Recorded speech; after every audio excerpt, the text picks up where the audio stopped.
The real estate market takes dips. Everybody's so afraid of the market right now, and honestly, wealth is built in the dips. So forget all that noise.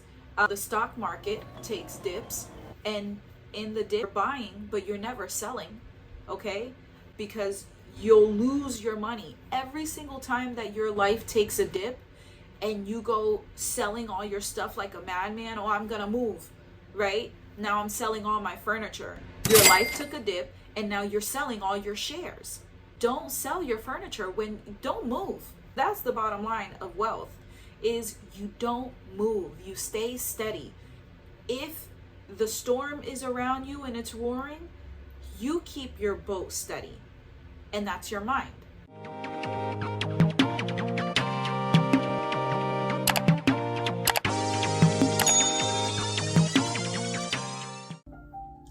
Welcome to all my wealth building mamas. This is a 3-part series on building wealth for moms through networks. In this series, we're talking biblical wealth, we're talking currency, we're talking stocks, bonds, life insurance plans, wills, we're talking leaving an inheritance. How are we going to do that for the next generation, and how will we prepare our kids? Guys, listen. Wealth does not start and end only at money. You have to see everything as currency. Everything is energy. Every single aspect of your life. If God is the living water, then what is living water? It's currency. So how can you build wealth in every aspect of your life? Because it does not start and stop at any one thing. Wealth building has to be in many different avenues and many different areas, and that's what I want to talk to you about today, because it's so important for us to have momentum in every aspect of our lives. And wherever we're not going to see momentum, wherever we're not going to encourage or build, or everything needs to have a structure, right?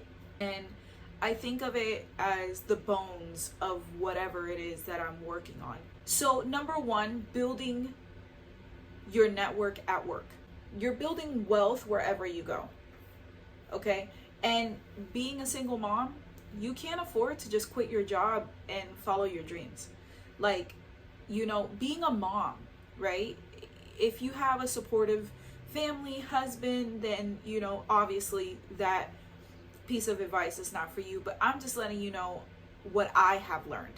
What I have learned through my years of trying to work on my business and failing. And I mean, I started my business in 2017 and miserably failed year after year. And this is why I want to tell you these things, because I don't want to see you miserably fail year after year. Avoid my mistakes so you can do your thing. You should be able to do your thing. It shouldn't be that hard. So, build your wealth at work. That's number one. And the way you do this is by stop jumping from job to job.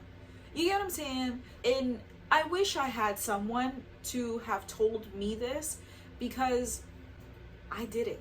I done been there. And it was hard. And I jumped from job to job, and I left so many good employers, so many good situations.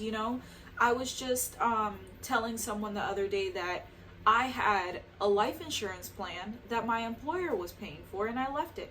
Another one, I had stocks.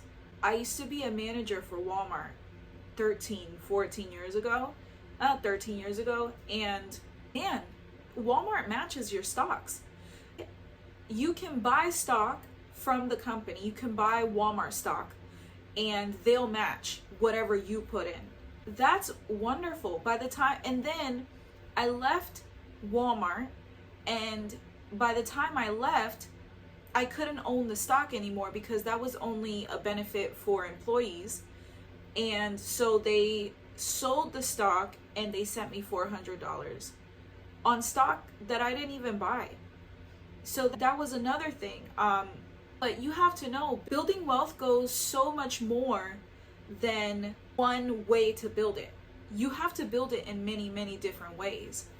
And with the employer is definitely one, finding a good employer. Can I tell you something? There will be something you don't like in every single job. So just sit down, right? The dog mentality is the one that wants to be around. It wants to be stimulated. It's the wealth mentality that makes you sit down. It's the wealth mentality that will say, no, peace is still, and I will bring peace to me. I will attract peace to me. I will not be the storm. I will be the quiet in the storm. And so for me, I have learned that jumping around from job to job is just not going to cut it. How are you even going to be able to buy your house, right? How are you even going to be able to, in order to get an FHA loan, you have to be with one employer for 2 years. And you have to understand why the banks are requiring that. Even if you want to do a NACA program, you have to be stable for that, because I have to tell you that wealth is built through stability. Wealth is not built through jumping around, especially jumping around from state to state. I done been there, tried that. It's not good. It's definitely not good. I have given away at least $100,000 by now. It's horrible. It's horrible, guys. Just by, furniture alone is so expensive. And when you go to move, guess what? Every house has its own floor plan, and you won't be able to fit all of your things in every single house that you move into. And because it has its own floor plan and its own amenities and its own things it offers within the space, you're going to have to buy more furniture or get rid of some of it. So no more moving around, guys. And I'm talking to you like I started talking to myself and how I started building my own wealth. And hey, if you do have to move, transfer. If you have this ability, transfer to another apartment within your landlord's network. If there's another apartment that's available in your complex, if there's another apartment that's available within your network, within it, because your landlord is a network. Every single relationship that you have in your life is a network, and you have to settle down, okay? Because without this relationship, you won't be able to build your wealth. Here's the thing, guys. When you are building wealth, you need people. And your biggest account will always be another person. It will never be your money market account, your retirement fund. All of those things do not matter when that's all you have. You need people. People are your biggest assets. Hey guys, thank you for tuning in. Before we continue, I want to take a quick commercial break. If you haven't heard of my book, How is There Free Will in a World That Is Predestined? Here's a sneak peek of what to expect. But before we check it out, don't forget to like, subscribe, and download. Comment with the question you've had the hardest time with in your spirituality for a chance to win a free book. 10 lucky winners will be selected at the end of the contest on August 31st, 2024. Pre-order your book now at www.dearanea.com. And now, here's a sneak peek. This is a book that took a lifetime to write. I grew up in the church and believed in God until an intro to humanities professor in my freshman year in college. He gets up and speaks to the class. How can you have free will, but all things are predestined? He pushes the chair across the front of the class. Then he says, which one is it, Christians? Was I able to push the chair of my free will, or was it predestined for the chair to have made it across the room? I'm confused. He left me speechless. I left the class feeling anxious and frustrated. In my heart of hearts, I found myself asking the same questions thought, well, God, you have some explaining to do. When I said it, I was really talking to myself. Who was I going to turn to? Would I be able to express my confusion to my atheist friend or agnostic dean of students? Does anybody still believe in God? Who would I turn to in the middle of so much chaos in my mind? I couldn't quiet my thoughts after class. I went to the student lounge and sat in despair. No longer will I be left without answers. No longer will I be made the laughing stock. The professor was picking a fight that I couldn't square up to. I felt helpless without answers. This book is the result of research I've conducted for the past 17 years on the humanities, various science topics, religions, and traditions. They all say the same thing. My research answers all the questions. Professor, what's his face? Hat. These are my answers. I dove in to never feel helpless and clueless again. Pre-order now at woutdiranaya.com. There are two kinds of people in this world. The kind that have the questions my professor had, and the kind that don't know how to answer the questions. Which one are you? What did you think? Pretty cool, eh? Now back to the show. So my number 2 point would be save regularly, but do not save in a regular account. You can't save in a, first of all, your money is dying in a checking account. Your money is dying in a regular savings. Usually banks are now giving those no fees if you have joint accounts, between a checking and a savings, or if you have regular deposits, they don't give many fees in that kind of account. But what they are doing is not giving you a lot of APY, the annual percentage yield, but it's the interest you're accruing from the bank, right? It's the upcharge from the bank. And the bank is always looking to upcharge you to gain interest off of you, so you have to gain interest off of the bank too. And what accounts are going to be able to gain that interest for you are the accounts that have high percentage yieldings. And what I have discovered in looking for high yielding savings accounts are accounts like money market accounts. Money market accounts will yield 4 to 5% APY, annual percentage yielding, which again is the interest. It will yield more for you than a savings account at 1% a year. And here's another thing. If you keep touching this money, you're not building anything, because you have to accrue money in order to have a higher interest, right? It's just like debt. The more debt that you accrue, the more the bank can charge you the interest on that debt.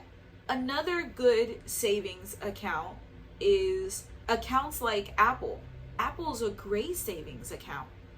And what I realized about these kinds of, you have to look for the companies that have savings accounts, right? Usually if the company has a stock, they'll also have a savings account, which is amazing because they're essentially acting like a bank. And what you want to do is make sure that you can get into these company savings accounts. Apple is one of the ones that I researched among other ones. And what I realized about Apple is that they have a 4 to 5 annual percentage yielding, right? APY, which again is the interest that you are charging the bank on your money. And you have to, this is the way to build wealth, because you cannot build wealth on just a 9 to 5. Now, the 9 to 5 is important because it's the bones of your wealth. It's the foundational structure, because you cannot build wealth if you aren't. There's a scripture in the Bible that talks about how, what is it good for, and I'm paraphrasing, what is it good for if you're building a foundation and cannot finish the structure? So what happens is you're doing all this networking, you're doing all this, and then you don't have anything that is building your wealth, right? And what you need to build that wealth will be you having the job so that you can save regularly, so that you can invest regularly. It's a game of money. And the faster you learn how to play the game of money is the faster you will be able to build your wealth. And here's another thing too.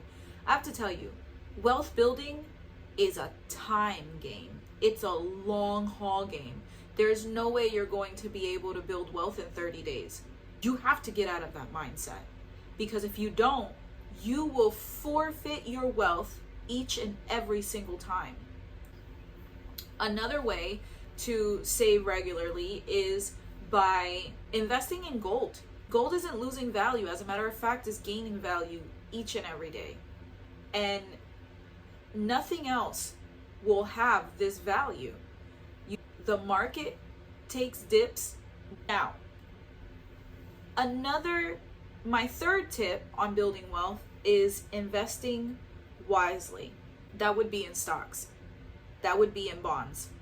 And the reason why I say stocks and bonds, mutual funds, guys, I used to think that a mutual fund was crowdfunding. Forgive me.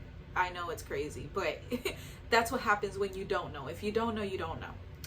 And I started looking for something that I can invest my money in. And it's funny because the financial coach that I went with, she categorized me as an aggressive investor. Yeah, because I want to see the money. You understand what I'm saying? We're single momming over here. I cannot afford to be waiting around for my children's father to decide that he wants to pay child support. Do you understand what I'm saying? If you know, you girl, because it's not easy, and expenses add up, and emergencies come up, and if you don't have child support set up, guys, don't get me started on child support. Okay, invest wisely in your kids. That child support is important, and if he's refusing to pay it, the Bible says it is evil not to collect. And it says that it is important to provide for the members of your own household, and he who does not provide for the members of his own household is worse than an unbeliever. And worse than an unbeliever, the unbelieving spirit is the dog spirit, Book of Revelation. And being worse than the unbeliever is literally Jezebel. It's the false prophet. And there's levels to hell. There is tiers to hell, right? Hell consists of Satan, the false prophet, and the beast of hell. The beast of hell is the dog spirit. The false prophet is Jezebel. And then the next tier is Satan. You have to make sure you're protecting your kids from that and investing wisely into these accounts. Another good investment is real estate. Again, investing is for the long haul. Wealth is for the long haul. If you're trying to get rich quick, that usually has a price tag behind it. There's a price tag behind get rich quick. And the quicker you build your wealth, the quicker it's easier to lose it. There's a scripture in the Bible that talks about how if you build wealth, you will keep it. You don't want to lose, right? Slow building is steady keeping, because you learn throughout the time and along the way how to keep it. Another important and a wise investment would be investing in your business. Your personal brand, your business, is you investing in your family's legacy, is you investing in your children, is you investing. A good man leaves an inheritance for his children's children. And this is really important, because even when someone tried calling Jesus a good man, he said, no one's good except the Father. And now the Bible is calling the man that leaves an inheritance for his children's children a good man. That lets you know that you are acting in the place of God, in the place of the Father. Okay? And this is really important, because why would we want to leave behind what our parents left us if you come from poverty? Listen, I come from the last condemned village in Puerto Rico. I remember one time I was sleeping and I was so sick, and I was in the shack that my sister's dad built. And because I used to live with my sisters, and I was sick, I threw up in my sleep, and the throw up was all over my hair and my pillow, and I was so sick I didn't realize didn't wake up from my sleep. I think I was in kindergarten or first grade, so I was 6 or 7 years old. And because the structure was so poor, ants came in from outside and swarmed my entire face. And one eye was completely bitten and swollen shut, and the other eye was halfway bitten. And my sister's dad was so afraid that he sent me back to live with my mom after that. And he was so afraid. So I want to tell you that building wealth for these babies is everything. We don't have time to waste. And it's funny because someone talked to me the other day and they were like, how do you know your children are going to want to do what you do? How do you know that they're going to want to be in real estate? You train a child in the way that they should go, raise a child in the way that they should go, and they won't depart. Make it fun. But more importantly, you have to invest so much love into your kids. This is currency. You're building an account with your kids to the point where even beyond the grave, you will be so undeniable that your children will want to do what you want them to do. You leave it in the will, and then you instill this wealth mentality into your children to where they won't know anything else. This is how you build wealth, and this is how you leave a legacy. Now, if this is the first part you're watching in the series, in the wealth building series through networks, get on over to the other ones because there's so much more in this series. But before you guys go, don't forget to subscribe, like, share, and download. And as always, don't miss the next one, boo.